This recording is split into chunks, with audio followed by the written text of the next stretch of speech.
tasty.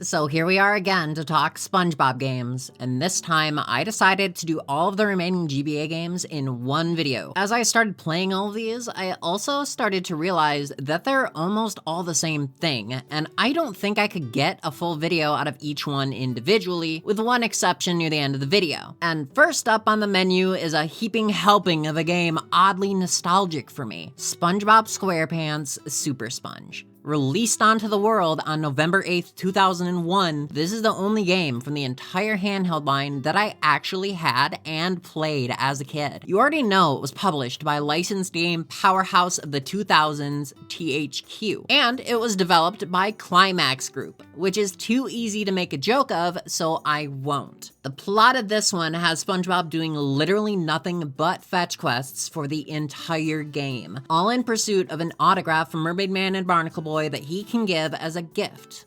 Which is wholesome, but what's not wholesome is this title screen that looks like a terrible clip art. Like, what even is this? And then you go to the main menu and oh my grilled cheese, I'm going to get motion sickness from this game. We hit start and get on our way to the game, and it is definitely showing its age with this sprite. And what is this music?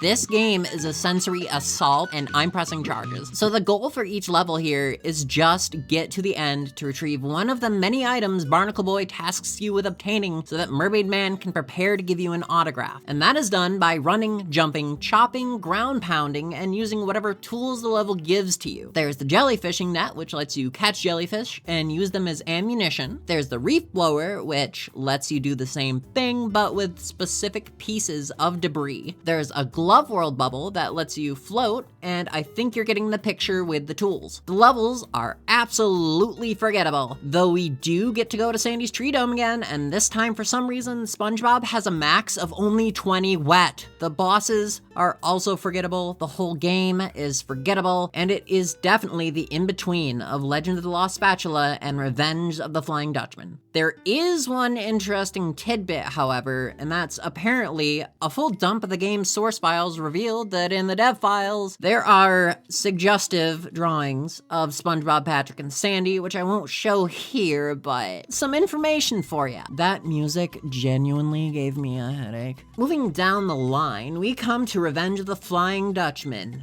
Its console counterpart is famously a disaster, so I have concerns. Released in the US on September 10th, 2002, and developed by our good friends at Vicarious Visions, Revenge of the Flying Dutchman is very noticeably the prototype for Battle for Bikini Bottom, just like its console version. Unlike its console version though, this game is okay. It is incredibly bland and generic from top to bottom. It is the most basic of SpongeBob platformers you could ever make, but it's fine. It has a few mechanics that, while fun in concept, I'm glad they didn't make a comeback in Battle for Bikini Bottom. You see this? This is a weapon of mass destruction, and it is in SpongeBob's hands. You get different kinds of bubble soap throughout the levels to help you progress, and all the soaps change how your bubbles behave. If this sounds fun, that's what I thought at first too. You can encase enemies in a bubble and use them as a platform. You can use the bounce bubbles to make bouncy platforms wherever your little heart desires. The float soap lets you summon an elevator bubble, and the strong soap, let's just say,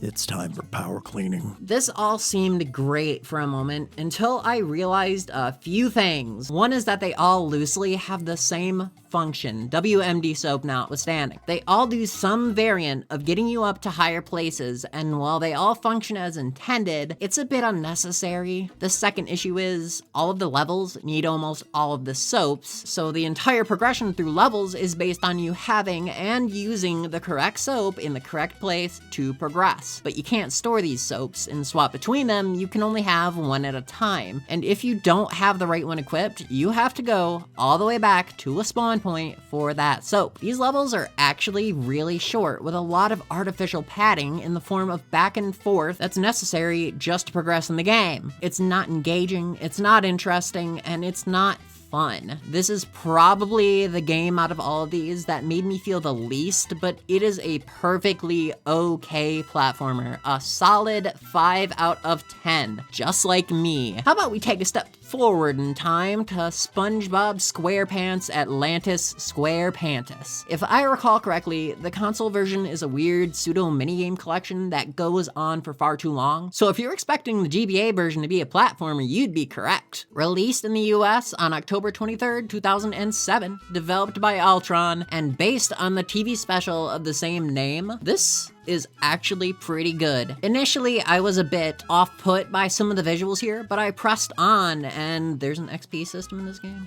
Wait. This is just Mega Man X. Hear me out before you laugh. It has somewhat tight controls. SpongeBob's bubble wand functions exactly like the X-Buster down to the charge shot. Patrick's attack is just a Z-Saber slash, complete with somewhat similar sound effects, and it does more damage in exchange for it being close range. You see it too, right? I'm not crazy. Okay, there's a lot more to it to get to here. Sandy and Mr. Krabs are also playable, and each combination of characters gets their own special action. SpongeBob and Pat get the double cake drop. Pat and Mr. Krabs has buff Pat using Mr. Krabs like a weed whacker. Sandy and Pat sees Sandy using Patrick as a giant boomerang shuriken thing. Sandy and Krabs gives you a hammer toss helicopter. Krabs and Bob get a high jump, and Sandy and SpongeBob see Sandy using SpongeBob for his body. The entire game revolves around these various combos to make your way through and across obstacles, and it's pretty fun in the beginning. The problem it suffers from is Donkey Kong 64-itis, and I'm afraid it's terminal. You can only switch characters at these little houses, and while they are throughout each level, they still just kill all the momentum of the game. The backtracking is constant, which really takes away from its otherwise solid platforming sections. And further taking away from it is the bad minigames. This is a great game, buried under a big pile of barnacles and seemingly forgotten by time. I enjoyed it well enough, I guess, especially the character portraits. Let's add another fillet to the grill with Lights, Camera, Pants. Console version of this is also a minigame collection. However, unlike Atlantis Squarepantis, the console version is pretty lovingly looked back on, so of course this version is another platformer. This new spongy hotness was dropped on October 19th, 2005, and developed by WayForward. WayForward as in the makers of the Shantae games, which is one of, if not my most beloved platforming series, so my hopes are impossibly high. This game gets points right off the bat for having Squidward playable and giving him the perfect dash attack. So this one controls pretty different from all the others. It has 4 characters you can swap between anytime you like, all controlling a little bit differently. The weird part is that if you die as one of the characters, they're just gone from that level unless you restart it or find a little life box, which gives the level design an interesting dilemma that it responds to by being uninteresting and generic enough that any of the characters can make it through no problem. Regardless of that,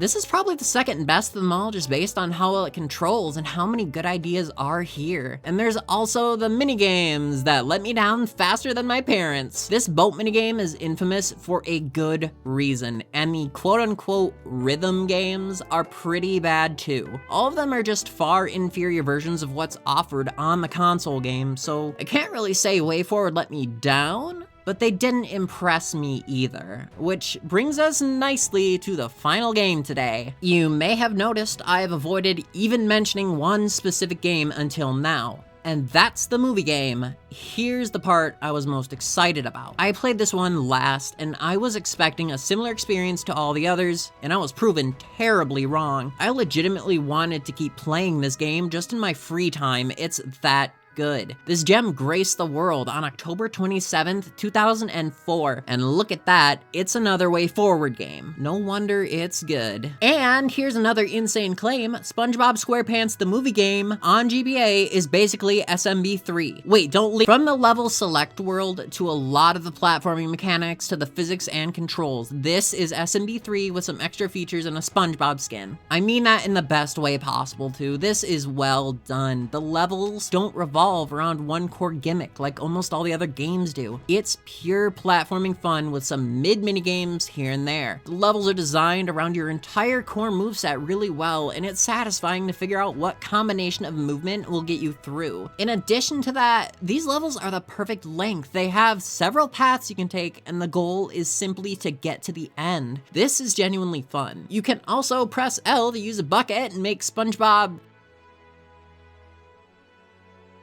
And holding down R lets you Scooby-Doo your way around at high speed, destroying anything that dares stand in your path. You can also collect mustaches, which are just star equivalents, and that's pretty amazing. This was definitely the best of them, and I would totally be down to do a deep dive on this one in the future. But with that, it's finally over.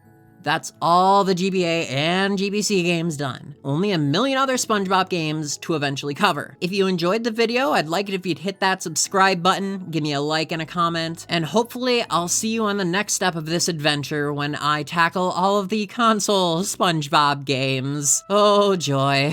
Until next time, I love you all.